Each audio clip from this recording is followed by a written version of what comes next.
Today I wanted to talk about a fascinating question I find, which is that if you were to boil it down to one single thing that you needed to do in order to become a happy, well-adjusted, mentally healthy person, what would that thing be? And I'm now in the position that I've worked for the past 5 to 6 years on myself, and have listened to thousands of conversations on mental health and psychology. And I've done hundreds and possibly thousands of hours of journaling, both in written form and spoken form. And I've done a fair bit of thinking and reflecting about these kinds of issues. And I think I have a pretty solid understanding now about what it takes really to become well-adjusted and to really achieve your goals. And so, full disclaimer here, I'm just some guy. I'm not a mental health professional of any sort. I'm just some guy posting videos to the internet. And but here it is. Okay. So I believe that the most important thing that you would need to do in order to become mentally healthy and happy is to assert your needs with your parents. Okay? I'm going to say that again. The most essential thing that you can do if you want to live the best life, the most happy life, satisfied and fulfilled, achieving your own goals and nobody else's, then you need to be assertive in your relationship with your parents. And so why is that? Why is that, and what does that mean?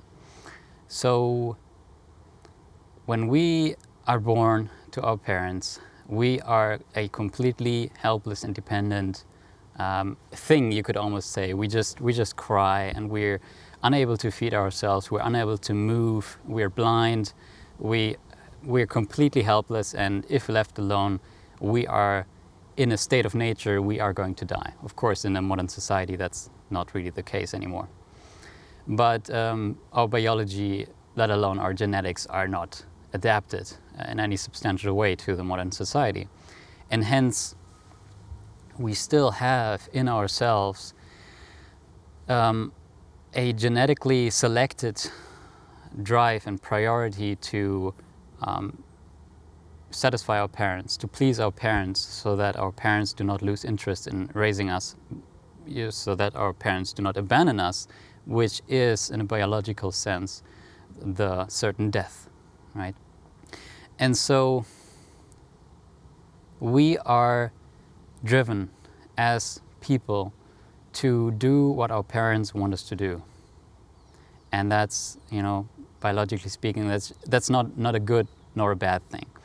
But in respect to the mental health, of course, the problem arises that, well, your parents might be wrong, about what's good for you in the long run, or even in the moment, but you just have to do in order to not lose them. And that's very well and fine for, early childhood and adolescence as well.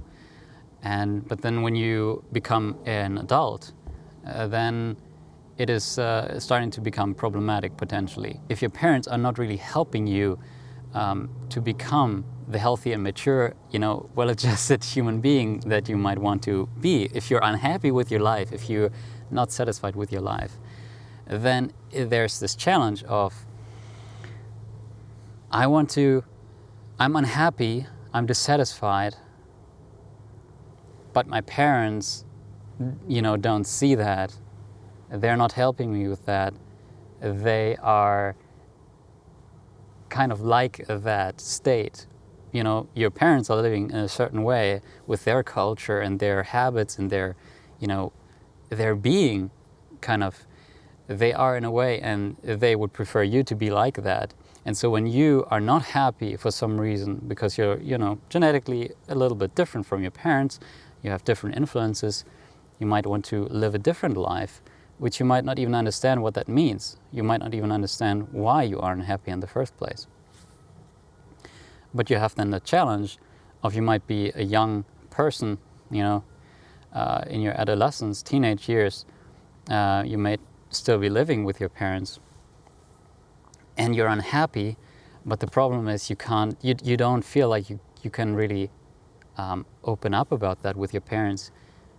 You may even feel like that it wouldn't do anything. You may have the sense that if you were to talk about these things, like, Mom, Dad, I want to talk about this my underlying depression, or I feel aimless, I feel sad and lonely, and all of those kinds of things, which can be a wonderful initiation for a conversation that really helps. And it may be possible with your parents. I'm not saying that it's not, but I'm afraid in most cases it's unfortunately the case that lots of parents get quite defensive and turn the conversation into something that is about them, that they couldn't, they did the best they could, and they didn't do anything wrong, etc. But so what does it mean to be assertive with your parents? So when we grow out of our childhood and adolescence, the relationship that we have with our parents inherently changes just by the nature of what the relationship with your parents means. When you are a child, your relationship with your parents is fundamentally superior, your parents inferior, you are dependent on them. So that's a difference in power, if you will, in the relationship. So your parents dominate and kind of like define the relationship that you have with them. But say you're 20 years old, you're clearly no longer a child. You're independent, at least you're supposed to be, and if your parents did a good job, you are an independent, thinking, well-adjusted, independent, if I didn't say that already, person, and you can sustain yourself. So that's a change. When you are an adult, when you've become an adult, sure, your parents are substantially older, and that's never going to change. So there's always going to be this advantage in wisdom, but nevertheless, both of you are adults. You are no longer dependent on your parents. And hence, you no longer need to do what your parents tell you to do. You really don't. You really don't. There's no moral or biological argument that would dictate that you must do what your parents still want you to do when you're an adult. And that's a very interesting statement, because it is very, very common that people really fundamentally do not outgrow this parent-child relationship dynamic. And that's really perfectly understandable. I really empathize with that, because it is something that is biologically, like, almost programmed into us for the most part. So as a child, your needs don't matter as much, right? As compared, let's compare it to a real adult relationship. Like when you have a friend, similar age, similar interests, similar background, similar, level of intelligence and similar interests and all of these kinds of things, which just make you want to spend time together. This is an equal relationship, right? If you don't want to do something, your friend wants to go to the movie theater. You don't want to go to the movie theater. You can negotiate about that. Yeah, I don't want to go to the movie theater today, but what about we go out to eat, right? What about we go out eating? And the other person, yeah, I don't know, I just went out eating, 2 days ago. And so you can come up with another idea. There's a negotiation, because nobody's needs are inherently more important than the other person's. In the relationship with your parents, you might be 20 years old, you go visit your parents, and your parents say, we're gonna go to the movie theater. And you're like, I don't really feel like watching a movie today. Why don't we do something else? But then your parents may play the parent card, right? Oh, we're your parents. And we just say that what we do. And you're the child and you come with us. You do what we want to do, right?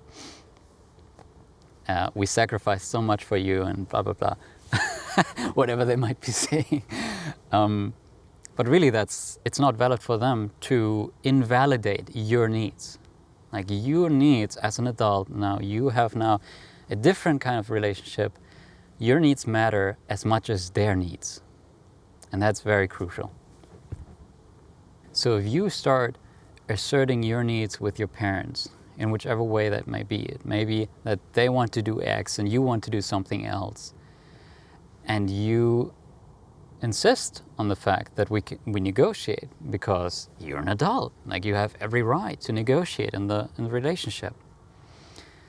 Or if you start to talk about things that they really don't want you to talk about, you know, hey mom, I felt depressed in my childhood, I wasn't really happy, etc. You know, maybe about your past, you know, what happened, you know, things in your childhood that, you know, your parents might not be, you know, really interested, willing to talk about. Let's be real here.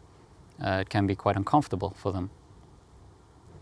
But you have the right to say, this is really important to me. Like this is something really important to me, and it's really crucial to my relationship that I have with you.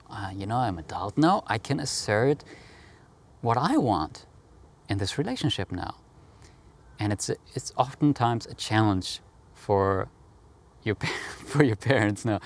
I mean, it's a challenge for you when your parents, let's say, don't cooperate and they're not willing to go there.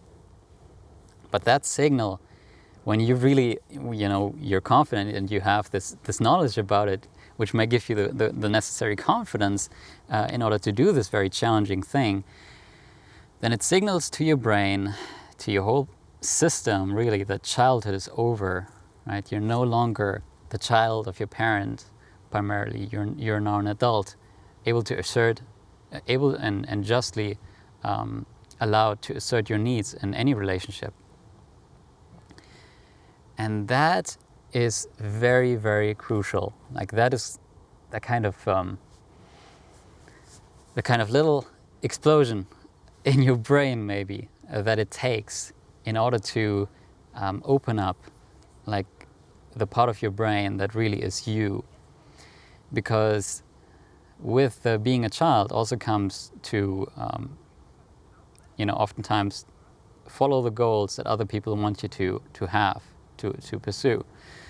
But when you assert your needs with your parents, it kind of opens up to your brain the possibility even that you no longer need to follow other people's goals. You can instead come up with your own, follow your own goals, and those would be the first goals that you truly feel passionate about, right? And that's the case for a lot of people. They pursue careers and they're just working and working and working, but they don't feel fulfilled, satisfied at all. And that might be because, it might be for several reasons, but often what's the case is that these people haven't primarily pursued these careers out of their truly own drive, but instead they have been a result of the kind of social cultural environment, where their parents play a dominant influence in what they will do later on. And it's very natural that when you do something which another person wants you to do, it's kind of a master-slave relationship, and you resent doing that thing, and you resent your master, of course, for making you do these kinds of things.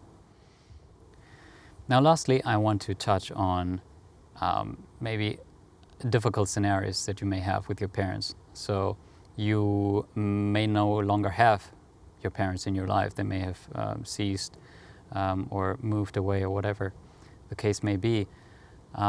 they may be violent and abusive and very fundamentally dangerous to be around. So how can you be assertive with them? Well, what really matters fundamentally is the parents that you have in your head, because we all have, whether we want it or not, parental figures in our head. They have some voice, and as children they are very, very loud, very dominant in fact. But as an adult we can recognize that our parents are in our head, and we can now assert our needs with these people in our heads. So I highly recommend, and I think this is accepted, good advice, to try to assert your needs, try to talk with your parents about things you might be dissatisfied about, if it's safe with them, right? If you can, and if it's safe. If you can't, or it's not safe, then really you can still be assertive with your parents. You can, through maybe therapy or journaling, whatever it takes, or just, laying down and talking to your inner parents, have these kinds of conversations and start really asserting who you are with them.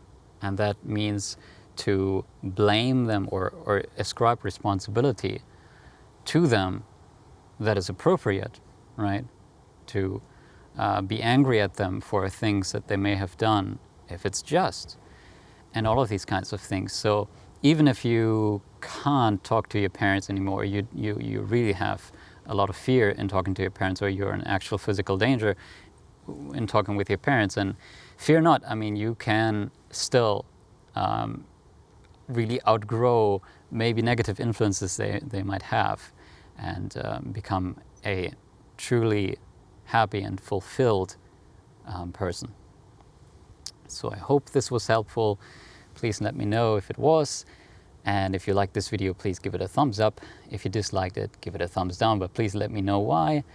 And I thank you for watching. Take care.